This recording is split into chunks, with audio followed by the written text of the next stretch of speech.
What it do, YouTube? It's in the sweet life of Jace here, and we're reacting to No Heart, No Problem. Why the Sixers should trade for Kyle Lowry. And I agree, because Joel Embiid's future is just being wasted by Ben Simmons not progressing on offense since the beginning of his career. Like, he's just got to go, for real. Like, we need to trade him ASAP, or we're just wasting another year. Let's get into it. The James Harden saga has finally come to an end with a 4-team, 7-player blockbuster that landed Harden in Brooklyn, giving rise to a new potential super team. But one team in particular was noticeably absent from that deal after being linked to Harden all season. That would be the Philadelphia 76ers, who struck out on being able to pair Joel Embiid with a generational star.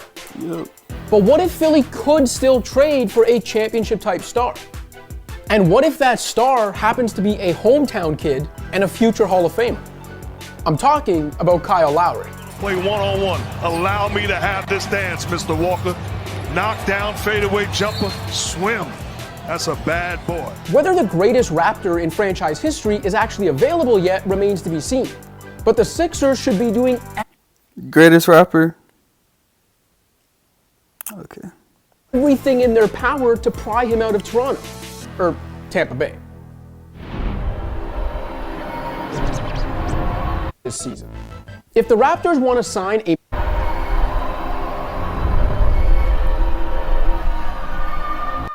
Lowry's playing out the year on an expiring contract, which will pay him $30 million this season.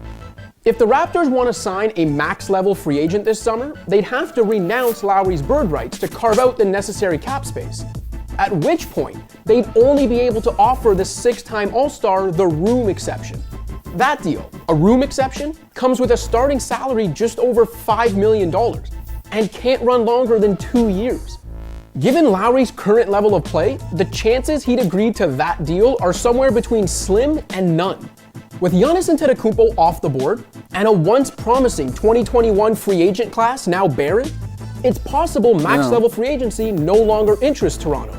In which case, retaining Lowry and keeping him in a Raptors jersey for the remainder of his career is possible. But Canadian fans need to be prepared for the fact this could be Lowry's last season as a Raptor.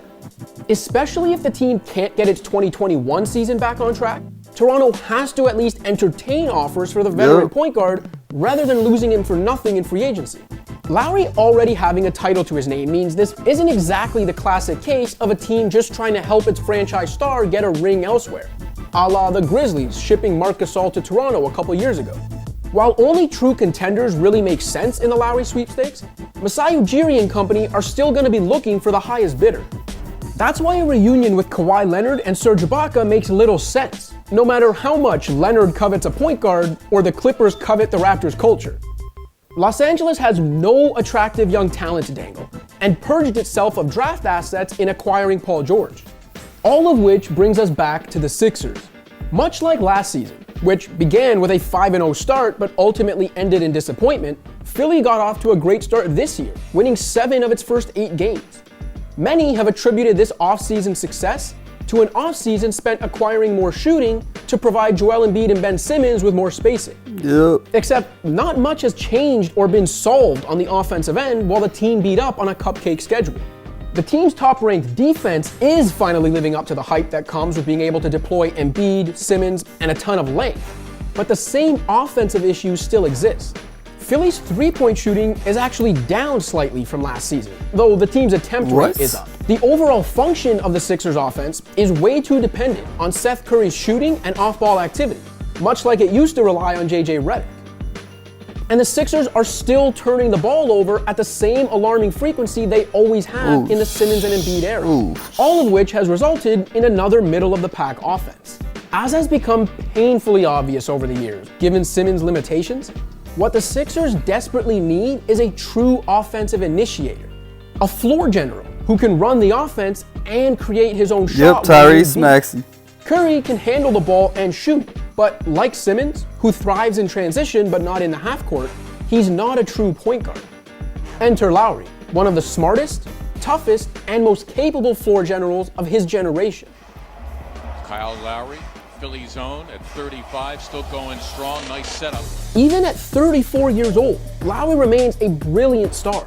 His Chris Paul-like ability to seek and exploit any semblance of an advantage, on the court or in the rule book, makes it so that his team practically has a lead before they've even stepped on the court.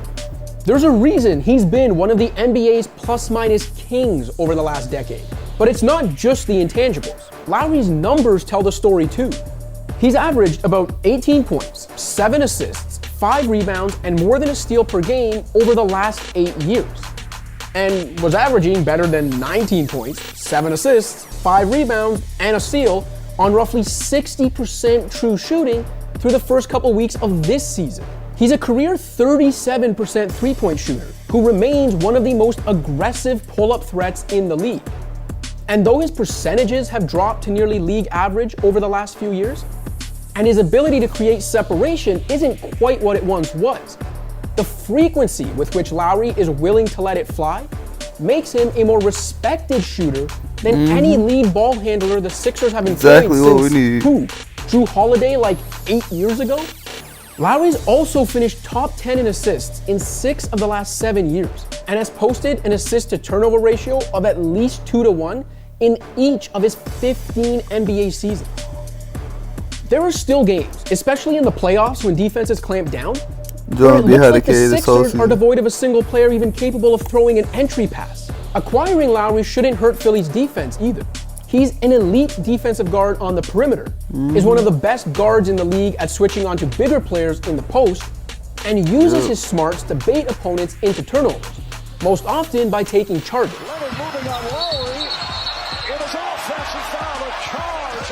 Bro, we need this. Like if we need Kyle Lowry. We most def do. If y'all don't like say goodbye. I tell you what, it was a late call, but it might have been the right call. Oh, look at Spud. Look at Spud. Oh, look at your guy.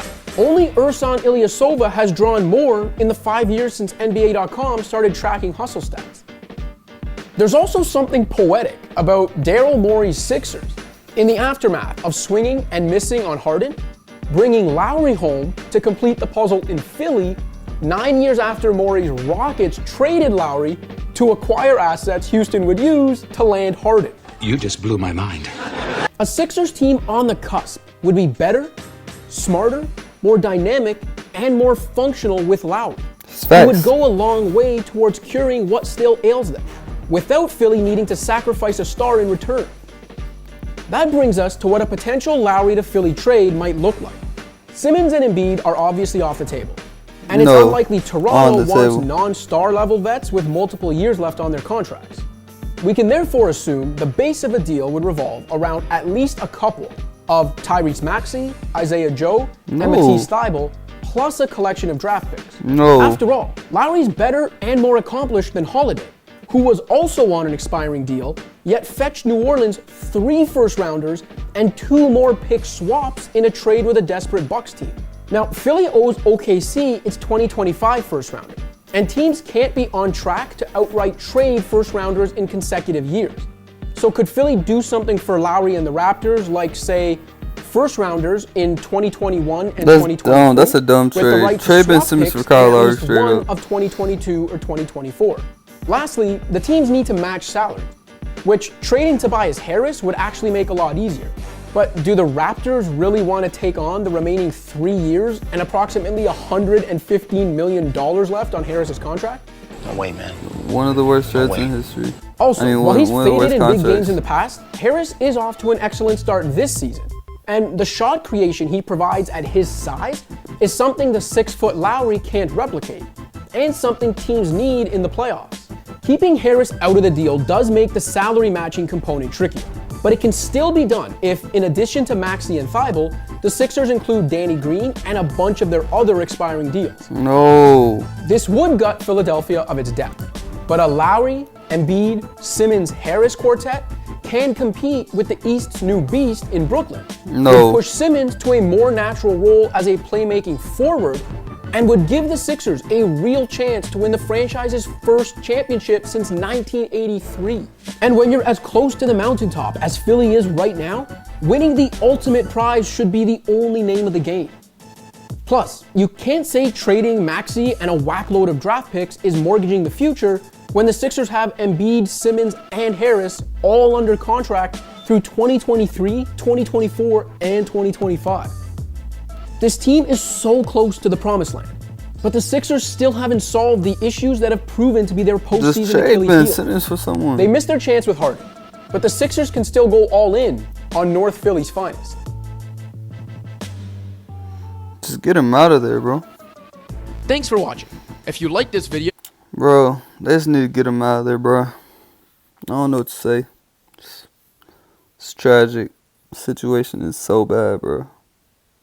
Wasting my boy Joel Embiid's prime. He need to get out of there for real. But I'll see y'all in the next one.